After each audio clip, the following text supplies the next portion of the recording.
Coverage of the campaign 2016 primary season. Eyewitness News political analyst Joe Fleming is live in studio this morning. So you just heard in our report, Donald Trump, now the presumptive Republican nominee, Ted Cruz, dropping out last night. First, let me ask you, were you surprised to see Cruz just drop out right after the results came out? I was how quick he dropped out. Dropping out, I'm not surprised because he put everything into Indiana.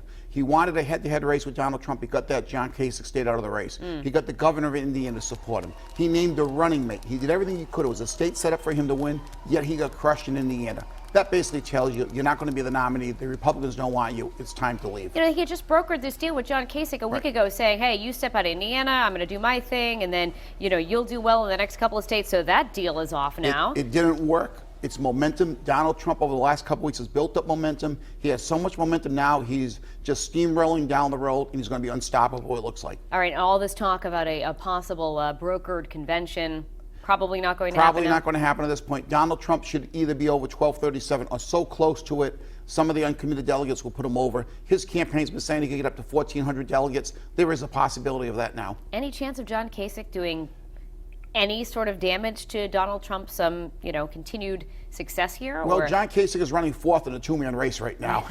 So it's going to be very difficult. He's only won his home state. He's showing no momentum, and money's going to start to dry up for John Kasich right now. So really, Donald Trump's going to be very difficult to stop. All right, let's talk a little bit about the Democrats because they were overshadowed last night by what happened with Ted Cruz stepping down.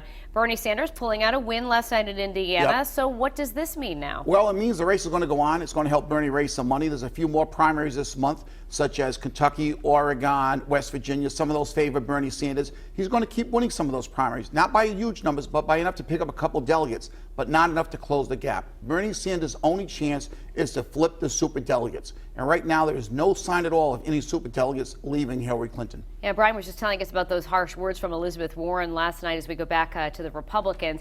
She, obviously has stated which side she is on. Do you expect an official endorsement from her or any other leading Democrats at this point? I think at this point, most people are going to let the race play out. I think most people realize Hillary Clinton is going to be the nominee. She does have high negatives. That has hurt her some in this campaign. Bernie Sanders has appealed to a lot of very liberal Democrats.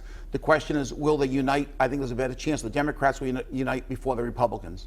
All right, Joe Fleming. As always, we appreciate your perspective, and you'll find this full interview posted on our website later today at WPRI.com. And our campaign 2016 coverage continues. Joining us once again, political analyst Joe Fleming to talk about what happened last night and what is going to happen moving forward. So Ted Cruz is out. Right. And by the way, thanks, Carly Fiorina, for your 6 days of service as my vice presidential candidate. What happens now with this Republican Party? Well, the Republican Party has to try to unite. Basically, the run for president on the Republican side is over. Donald Trump doesn't have the nomination locked up yet, but he's very close to it. They're going to try to unite to bring the Republican Party together. It was a very, very nasty primary. You had 17 candidates. Donald Trump took shots at everybody.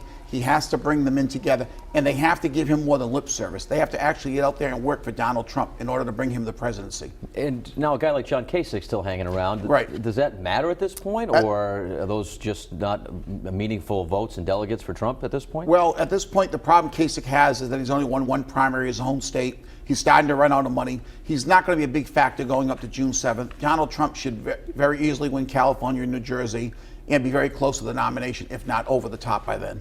All right, now let's go over to the Democrats and Bernie Sanders. Bernie just still hanging on here. I mean, it'd be one thing, I guess, if he wasn't winning some of these and he just wanted to still run for president, but he actually is winning some of these primaries. Yes, last week was a good week for Hillary. This was a good week for Bernie. If Hillary won yesterday, it would have really gave Bernie a real hard time.